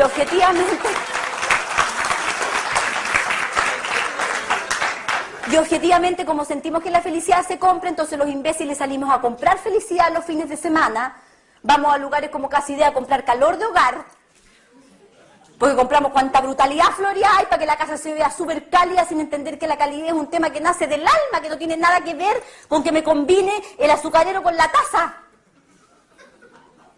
Y sin embargo empezamos a transmitir esta sensación de que la felicidad se compra, de que está toda transmitida afuera, y eso a la larga genera que estos cabros también tengan la sensación de insatisfacción permanente, porque nosotros no les hemos enseñado a valorar el mundo por dentro. Porque nuestra generación es una generación amarga, que anda con cara de deuda todo el santo día. Y eso se nota. Porque objetivamente, ¿cómo van a querer crecer si crecer significa parecerse a nosotros? El otro día un chico con 8º básico me decía en un colegio, Pili, ya tú querés que nosotros crezcamos y que asumamos responsabilidades, porque ya yo entiendo que nadie puede ser libre si no es responsable primero, pero vos querés que me parezca a mi papá. O sea, mi papá es un viejo que está todo cagado, que tiene colon irritable, que no lo he visto reírse hace 1 año y medio, que llega a la casa y no habla nada, que se instala y se pesca con el control remoto y mira la televisión y cada vez que uno le va a contar algo, él dice, haz la cortita, porque estoy cansado, porque así somos de imbéciles los seres humanos adultos, porque al cabro que es expresivo lo hacemos callarse, y al que no habla le decimos que es un desastre porque nunca cuenta nada. Entonces, ¿qué cabro hace las cosas bien? ¿Y qué le iba a decir yo a esta pobre criatura si tenía toda la razón del mundo? Efectivamente, de hecho él me dijo, bueno, yo he llegado a la conclusión de que el culpable del colon irritable de mi papá soy yo, po. ¿Cómo querés tú? Sí, pues si mi papá me dice todo el día que se saca la cresta por mí. Pero si los cabros, nosotros le decimos a los cabros, mira la cara de poto a tu mamá, mírala. Es por ti, mi amor. Entonces el cabro se tiene que ir al colegio con la sensación de que además se está cargando con una responsabilidad que no le corresponde si la decisión de endeudarnos es nuestra, po. Y además que somos tan imbéciles que ni siquiera podemos disfrutarlo endeudado, porque tenemos que seguir trabajando para pagarlo. Entonces al final, ¿cuándo hacemos las cosas bien? En una sociedad que nos enseñó y nos está enseñando, pero así a pasos agigantados, que la fuerza de voluntad no hay para qué desarrollarla. Pero si ese es el gran triunfo del demonio del siglo XXI. que nos tienen convencidos de que la fuerza de voluntad es una estupidez, que no hay para qué esforzarse con nada, para qué voy a ahorrar si por 2 lucas me llevo la lavadora entera. No importa que pague 4 lavadoras, pero me la llevo al tiro. ¿Para qué una persona se va a estar preguntando por qué estoy angustiado? Chuta, como que tengo un hoyo aquí, estoy respirando como cortito y suspiro. ¿Para qué me voy a preguntar eso? Mejor me tomo un Rabotril, y cuando se me acaba la tontera. ¿Para qué una persona se va a estar preguntando por qué está comiendo como chancha? Que vaya y compre fluoxetina y se le acaba el tema y mejor si es sirbutamina. Porque con eso termina de frentón de bajarse de la ansiedad. ¿Para qué un cabro se va a estar preguntando por qué no tiene habilidades sociales? ¿Y por qué le cuesta reírse en un grupo social o le cuesta hablar con desconocidos? Pero que se tome un copete, y con eso se le soluciona el problema y se va a cagar de la risa toda la noche. ¿Para qué un cabro se va a preguntar por qué está tenso que se fue un pito, O un adolescente o una adolescente, ¿para qué se van a preguntar si tienen que controlarse sexualmente, si tienen la píldora el día después? Está todo generado afuera. Aparentemente no tenemos que hacer ningún esfuerzo, por eso que estamos tapados de farmacia. Porque mientras menos nos demoremos en llegar al lugar que nos quita el dolor, muchísimo mejor. Y eso se está viviendo dentro de nuestras casas. Porque nuestras casas, lamentablemente, se han ido... Las mujeres no se atreven a decir que aman a sus maridos porque esas son tontas, no han entendido nada. Los hijos, como me decía el otro día un grupo universitario, no se atreven a decirle a sus papás que los quieren porque tienen pavor que los papás les digan, ¿y vos cuánto querís? Me vaya a pedir el auto el sábado, ¿cierto? ¿O quería un carrete para más largo? Y los papás no se atreven a decirles a sus hijos que los quieren porque tienen pavor a que el cabro les diga, ¿ya vos qué te pasó? ¿Que te bajó la onda rara? Porque bastaría solamente ponerle número a las piezas de nuestras casas para que parezca un hotel. Si las puertas están todas cerradas y nosotros suponemos que están todos regios ahí adentro. Los espacios compartidos prácticamente no se usan, los livings están cerrados, helados. En las casas cuesta que haya flores, ya no se canta. No nos sentamos en la mesa a mirarnos. Yo contaba hoy día en la tarde que hice un taller de padres e hijos hace un par de semanas atrás en Santiago. Habían 150 familias. Y el único ejercicio, el primero que les hice, fue papás, colóquense a un lado, hijos al frente. Mírense. La primera cosa que era llamativa, absoluta, es lo que ocurre entre las parejas cuando se hace ese ejercicio. Yo les digo, mírense, y ellos hacen esto. ¿No es que la tele está aquí al frente? Entonces, es la costumbre de estar habituados a cómo funciona dentro de la casa. Mirarse es hacer esto. No es hacer esto para yo mirarte al alma, sino que es mirarte de lado. Porque mi condicionamiento es que estoy en la cama y te miro de lado. Bueno, con los hijos pasó lo mismo. Llevaban 2 minutos y medio, contaba por reloj. Y estaban todos llorando. Todos. No había ni uno que no llorara. Ni padres, ni hijos, ni chicos, ni grandes, ni adolescentes, ni rebeldes. Todos lloraban por igual. Entonces yo voy y les pregunto y le digo, ¿ya hace tanto tiempo que no se veían? Pero lógico que hace mucho tiempo que no nos vemos, Si mirar a mis hijos no significa mirar a mis hijos. Mirar a mis hijos significa sentarme y mirar a los cabros al alma de ellos. Mirar a mi señora es mirarla a ella, para adentro. No verla nomás, sino que meterme dentro del alma como la miraba cuando estaba pololeando. Y eso ya no pasa.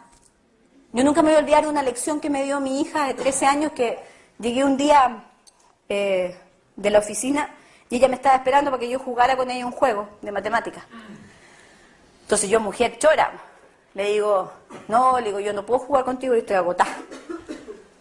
Me dice, pero mamá se estaba esperando porque... No, le dije, mira, he jugado con cuánto cabros chicos hay en la consulta, te juro que no tengo valor para jugar contigo. Y ella se para con una sonrisa increíble y se va al teléfono. Yo le dije, ¿qué voy a hacer? Nada, mamá, me dijo, voy a hacer lo que tengo que hacer, te voy a pedir 1 hora en la consulta. Y me cagó, Pero ella tenía toda la razón del mundo. Objetivamente uno no puede estarle dando lo mejor, ni las mejores paciencias, ni la mejor facha a lo que está pasando afuera. Yo siempre digo que si en Chile nosotros cuidáramos nuestras parejas y nuestros hijos como cuidamos nuestras pegas, en Chile prácticamente no habrían separaciones y todos nuestros hijos estarían felices. Porque por alguna estúpida razón nosotros suponemos que la pega la podemos perder o que la empresa se puede ir a la chuña. Entonces la cuidamos y estamos más horas de las que tenemos que estar y somos capaces de mamarnos cosas que no estamos de acuerdo y nos arreglamos y nos ponemos preciosos para eso y desarrollamos todas nuestras habilidades sugestivas y conquistadoras para poder hacer eso. Y a nosotros se nos olvidó pensar que en la empresa, de una familia, de un matrimonio y de los hijos también es una pega y que el amor también se muere, así como se mueren las lucas. Parece que no entendemos que la familia hay que trabajarla igual como se trabaja la fuente laboral, que requiere tiempo, requiere permanencia y no podemos decir que no tenemos tiempo para estar con nuestros hijos porque eso es mentira. Si un papá tiene 1 hora para ver las noticias, tiene 1 hora para estar con los cabros. Y si una mamá tiene 1 hora para ver Papi Ricky, tiene 1 hora para estar con los cabros. Lo que pasa es que prefirió ver Papi Ricky o prefirieron ver las noticias y ese es un tema de prioridades, no es un tema de tiempo real. Hay papás que se las ingenian, como un amigo mío que era obrero de la construcción, que se las ingeniaba todas las noches en hacerle un nudo a la sábana de su hijo, cada vez que llegaba tarde, porque su hijo siempre estaba durmiendo. Y su hijo despertaba en la mañana y veía el nudo y sabía que su papá había estado ahí y lo había besado. Ese niño nunca tuvo la ausencia y falta de papá. Nunca. Porque además nosotros no hemos aprendido a valorar lo que tenemos. Yo siempre cuento la historia de un hombre de 40 años, ciego, que se llama Jaime, que fue a mi consulta hace un par de años atrás, con una depresión horrorosa, al cual yo le pedí que por favor me anotara todas las cosas buenas que le pasaban en el día. Él tenía un asistente que le pasaba el braille, el alfabeto de nosotros, y se va. Y yo empiezo a revisar la sesión, y cuando la reviso, descubro en esta omnipotencia de los que no somos discapacitados, pero que somos discapacitados del alma, que es harto peor. Porque la única diferencia entre un discapacitado y yo es que la discapacidad de él se ve, y yo hago lo posible porque la mía no se note. Yo dije, no va a ser capaz de hacer la tarea. Está todo cagado, tiene 40 años, está ciego. Chora yo. Llega la semana siguiente y entra con un maletín a la oficina. Y yo parto pidiéndole disculpas, diciéndole, Jaime, sabes que yo en realidad no te debería haber dado esta tarea, yo cacho que me desubiqué porque yo soy tan impaciente que en realidad me gusta que la gente esté bien rápido, pero yo cacho que no pudiste. Entonces me dicen, no, pues yo la tarea la hice y me siento súper bien. De hecho fue la única sesión que fue, nunca más fue. Hasta el día de hoy nos reímos de eso los dos. Y me dice, bueno, ¿y dónde está la tarea? Le digo yo, acá, en el maletín, ábrelo. Lo abro y saco 4 cuadernos empastados, así. Y digo, ¿y esto qué es? ¿Mi tarea? Digo, pero ¿cómo, Jaime, me traís 4 cuadernos empastados en una semana de cosas buenas? Le dije, vos estáis más loco de lo que yo pensaba. No, me dice, pero si yo me siento mucho mejor. Bueno, yo agarro uno de los cuadernos, chora yo todavía. Llevaba 2 páginas, leía, de uno. Y me largo a llorar, pero con hipo. Entonces Jaime se asusta y me dice, Pili, ¿qué te pasa? No, le dije, yo lo que pasa es que yo estoy más deprimida que tú y no me había dado cuenta. Entonces me dice, ¿pero y por qué? Porque yo no veo nada, Jaime, de lo que tú ves y tú no ves y yo sí, entonces no entiendo nada. Se mueren la cantidad de cosas que ese hombre registró. Yo les voy a decir algunas nomás. La temperatura de la ducha en la mañana. La maravilla de secarse el cuerpo con una toalla seca. El poderse meter en una cama con sábanas limpias. El poderse acostar con un pijama limpio.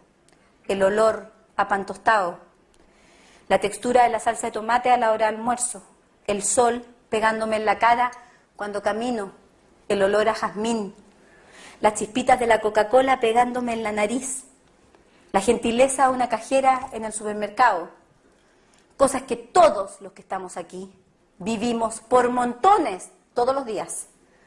Pero como nosotros estamos más ciegos que Jaime, no vemos nada, por eso que tenemos una generación de niños tremendamente malagradecidos, que son capaces de penquearse una mamá porque se demora 10 minutos en ir a buscar al colegio a los niños y se la penquean desde la puerta del colegio hasta la casa con una sensación de autoridad increíble porque no han aprendido a valorar nada de lo que tienen. Y eso es producto de que nosotros, nunca ellos nos han visto a nosotros decir que la ducha estaba exquisita, que la toalla estaba suave, que gracias a Dios tenemos un pan tostado para comer, porque los que tenemos la fortuna de tener nuestras necesidades básicas satisfechas, cada vez nos hemos vuelto más insatisfechos y cada vez esperamos cosas distintas para poder ser felices, sin entender que la felicidad es una decisión. Yo decido libre y soberanamente si me quiero cagar la vida o no. Y eso va a depender de la capacidad que yo tenga para registrar las cosas que tengo y no las que me faltan. Ser feliz es un tema de actitud y yo puedo estar permanentemente feliz, no siempre contento, pero puedo estar permanentemente feliz. en la medida en que le logro encontrar sentido a lo que hago. Y para eso no tenemos que hacer siempre lo que queremos. Si las personas que hacen siempre lo que quieren no son felices, no crecen. Nosotros no nos hace bien hacer lo que queremos siempre. Hacer siempre lo que queremos nos hace personas engreídas, egoístas, vanidosas, superficiales, poco empáticas, sin entender para nada el sufrimiento de los otros, porque estamos absolutamente centrados en lo que yo quiero conseguir. Y eso es una alteración familiar gigante. Si nosotros viéramos la mitad de lo que veía Jaime sin ver, la mitad nomás, con 2 cuadernos a la semana, nuestras vidas tendrían que cambiar a partir de hoy día. Porque muchos de los problemas que nosotros tenemos al no decirles a nuestros hijos que los queremos, al no agarrarlos y decirles que estamos orgullosos de ellos, a que el marido no le dice a su mujer que la ama, la señora no hace lo mismo tampoco con su marido, claramente se han ido rompiendo los vínculos que al final nos permiten mantener unido este sistema. Si nosotros no aprendemos a aportar desde los distintos que somos, lo mejor de nosotros, si de verdad nos propusiéramos entregar lo mejor de nosotros, claramente los sistemas tendrían que empezar a cambiar. La última cosa difícil que me pasó en la vida, como Dios a mí me hace vivir cursos de capacitación cada cierto rato, y algunos tienen características de MBA, que por lo demás son los únicos que importan en la vida. Los demás dan lo mismo. Me pasó el julio del año pasado, de hecho la semana pasada cumplimos 1 año, que mi hija, que tiene 13 años, estuvo a punto de morirse. La estaban operando de un quiste en un ovario. Bueno, le encontraron una hemorragia interna, y el doctor me hizo una frase que yo nunca pensé que me iba a escuchar. Me dice: Pili, vamos a intentar hacer todo lo posible. Y se va. Yo recuerdo la puerta, cómo se cerró. Yo estaba con mi hijo, que tiene 15. O sea, en ese momento, digamos. Y yo le pregunto a él, le digo: Cristian, si Dios decidiera llevarse a la Nicole hoy día, yo nunca he hablado la palabra muerte porque me carga, siempre hablo la palabra partida. Si ella tendría que partir hoy día, ¿tú crees que ella se va a ir sintiendo que nosotros la amamos lo suficiente? ¿Ella se irá a ir repleta del amor de nosotros dos? Y él, con sus 15 años a gorgotones, me dice: mamá, no me cagué, yo tengo 15 años, la he tratado pésimo. Después de que me baja ataque risa entre las llantos y la cosa, yo le digo: ya, sí, tenéis razón. Yo creo que si la devuelven vamos a tener que poner el cronómetro en 0, tú y yo, porque yo creo que estamos en deuda. Bueno, después ella salió con riesgo de ataque cardíaco producto de una arritmia que se le generó. Y mientras yo le esperaba en la pieza, pues esta cosa fue como 2 días seguidos después de la operación, yo le decía a él en la pieza, y le decía: yo, por Dios que soy imbécil yo. Con toda la cantidad de brutalidades que me he pasado en la vida no he aprendido nada. ¿Cómo me puedo hacer esa pregunta yo 10 minutos antes de que me digan que mi hija está muerta? Cuando esa pregunta todos los que estamos aquí debiéramos hacerla todas las noches. Nosotros no nos debiéramos poder quedar dormidos sin preguntarnos si hoy día amamos a los que amamos lo suficiente. Porque insomnes nos hemos quedado todos. Por cuota impaga, por dolores, por rabias, por miedo. Pero ¿cuántas veces nos hemos quedado insomnes por amor? Por preguntarme: yo hoy día di lo mejor de mí a todos los que amo. Hice todo lo que tenía que hacer para poderle demostrar a mi señora, a mi marido, a mis hijos, a mis viejos y a la gente que para mí es importante, que yo la quiero. Cosa que si yo hoy día en la noche me despacho, esa gente va a tener la sensación de que yo lo quise. No, pues la respuesta claramente es que no hemos hecho todo eso, por eso que tenemos la sociedad que tenemos. Porque el amor no es el centro del tema, y eso claramente tenemos que recuperarlo en la medida que recuperamos la familia otra vez. Porque cuando nosotros decidimos comer en bandeja, se nos olvida que con eso separamos a la familia para siempre. Que nunca más nos vamos a volver a mirar a la cara, y que de alguna manera vamos a volver a sentir el contacto con los otros. Cuando de alguna manera nosotros entendamos que tenemos que volver a colocar las cosas importantes donde están, Y los que creemos en Dios, volver a meter a Dios a nuestras casas para poder sacar las máquinas, porque entraron las máquinas y salió Dios cascando de ahí. Si las máquinas llegaron para quedarse, pero tienen que ser administradas por nosotros, y eso es voluntad. Eso es fuerza de voluntad. Eso es apagarlas en pro de la comunicación. Eso es pedirle a los niños que se suban al auto y no se van a conectar el MP3, ni van a tener DVD, sino que vamos a conversar adentro del auto. Eso es sentarse en una mesa, que la mujer se quede al lado de su marido en vez de pensar que es más importante que los platos estén limpios en la cocina. Y que el marido venza la adicción al control remoto y tenga la capacidad de pararse y ir a ver a sus cabros a las piezas y a sentarse a conversar con ellos. Sin además sentir que es el derecho que tenemos por estar cansados en una vida que nosotros elegimos vivir así. Uno vive lo que quiere vivir y está donde quiere estar. Y si no me gusta lo que tengo y lo que vivo, tengo la obligación de cambiarlo, pero esa es mi decisión. Por eso es que ser feliz es un tema del alma, no tiene que ver con lo que pase afuera. Si nosotros las mujeres nos dejáramos de quejar, si nos empezáramos a sentir orgullosas de ser mujeres, si independiente de las funciones laborales o empresariales que nosotras tengamos, entendamos que la energía femenina es tremendamente poderosa en una casa, y que si una mujer está mal, nada funciona, y eso en vez de ser un cacho es un tremendo privilegio. Que las mujeres somos vida y que desde este útero sale toda la vida que nosotros podemos irradiar en el amor. Si los hombres entendieran que tienen que empezar a hablar y a decir lo que sienten, porque si no van a perder a esas mujeres que hoy día tienen menos tolerancia de la que tenían antes. Por lo tanto, tienen que estar más preparados para ser capaces para retenerlas. Lo mismo que con sus hijos. Si viéramos la mitad nomás de lo que veía Jaime sin ver, y si se hicieran la pregunta que yo me hice en Pabellón con mi hija casi muerta, entonces ninguna de las vidas de ustedes podría ser la misma a partir de la salida de esta charla. Pero para eso hay que tomar la decisión y de ser capaces de mirarnos, y de ser capaces de reconocer, porque van a haber varios de aquí que van a salir y van a decir, puta gordita, qué bueno, ¿ah? Que lo estamos haciendo bien. Qué alivio, porque en realidad nosotros estamos haciendo todo lo que la Pilar dijo. Somos súper estrictos con los cabros, no comemos en bandeja. O sea, por favor, la peor soberbia es la de creerse buenos. Si sienten que lo están haciendo bien, pregunten, chequeen, atrévanse a ser cuestionados si están tan seguros. Y los que la están haciendo mal, y los que dicen, no, yo ya la cagué. El cabro ya se me fue de las manos, ya no saco nada con decirle, pero si igual no me va a hacer caso, ese mismo papá tiene que sentarse con los cabros y decir, ¿sabéis qué? Me equivoqué, gallo. Yo pensaba que siendo amigo tuyo, porque yo quise que tú te vivieras una cuestión que yo no tuve con mi viejo, porque esa es la estupidez en la cual caímos, porque mi generación pasó a tenerle miedo a los padres, a tenerle miedo a los hijos.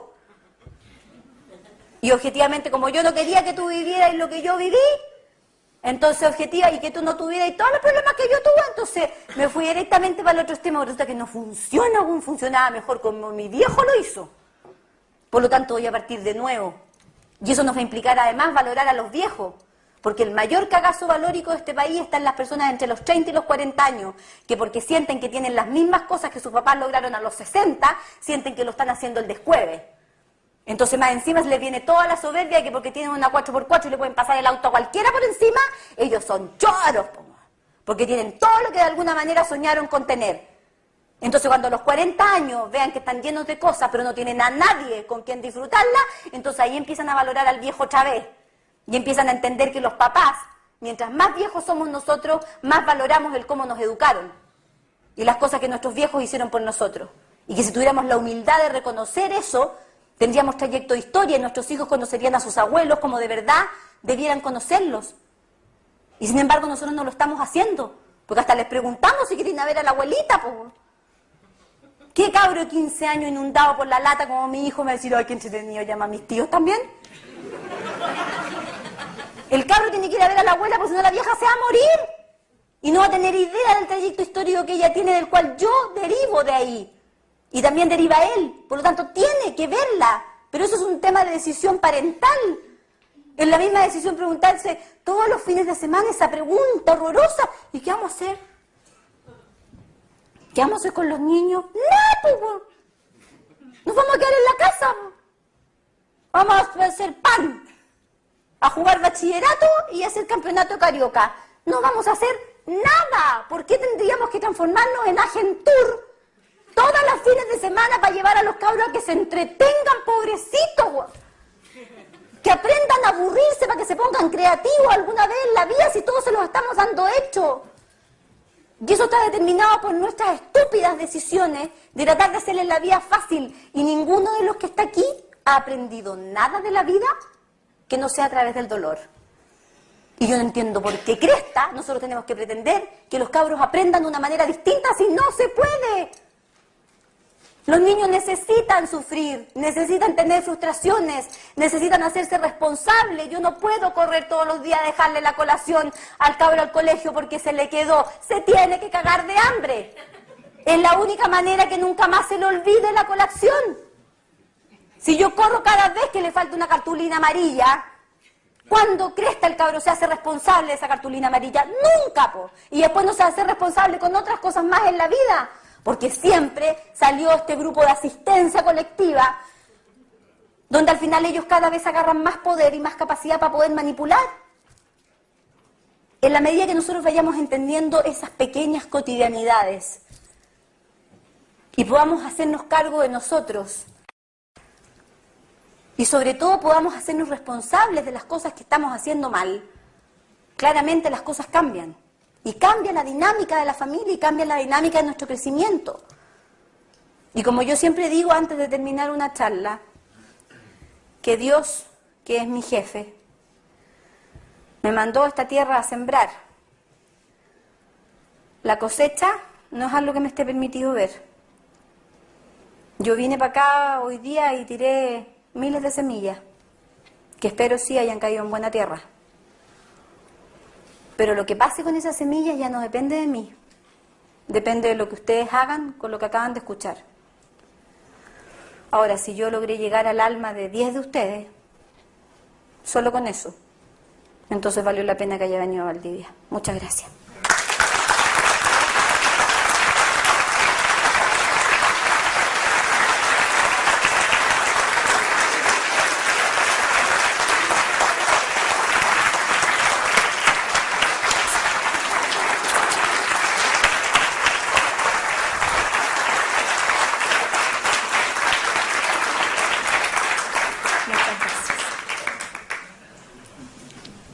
Clientes, colaboradores y amigos de Banco Itaú de la sucursal Valdivia, 1.000.000 de gracias por habernos acompañado a compartir este tiempo con Pilar, esta invitación a mirarnos a los ojos, a abrir nuestras almas y a darnos la oportunidad de crecer a partir de este minuto un poquitito más. Muchas gracias por su compañía.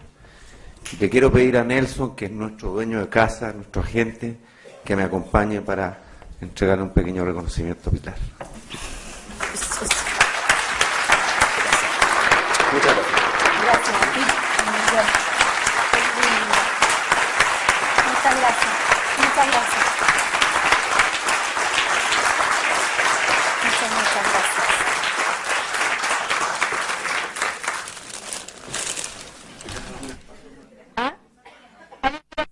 ¿Pregunta? ¿O algún comentario? Claro, muy cagado, yo te digo, si siempre pasa. No da muchas ganas de preguntar, primero hay que procesar tanta información. A ver, lo último que sí me gustaría mencionar es estas son las carteras, ¿cachan?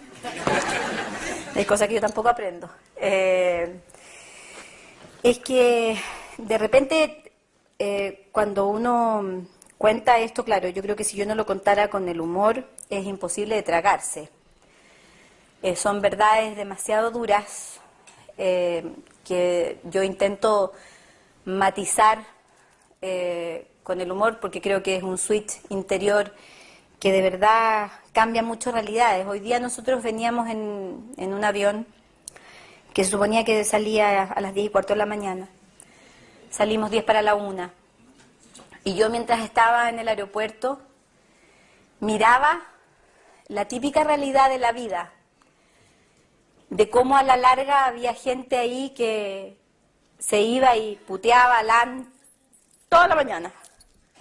Y retaban a la niña del counter, que no tiene nada que ver en el tema, pero la retaban y la calle de explicaciones que tampoco tenía, ni siquiera sabía lo que tenía que decir.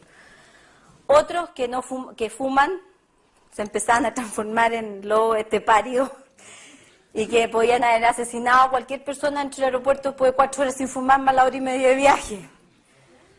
Otros que pelean como y rumean como para adentro, así, que es como, ¿cachai la cagada? Puta, estamos cagados en este país. Pero todo despacito, así, como bien subterráneo.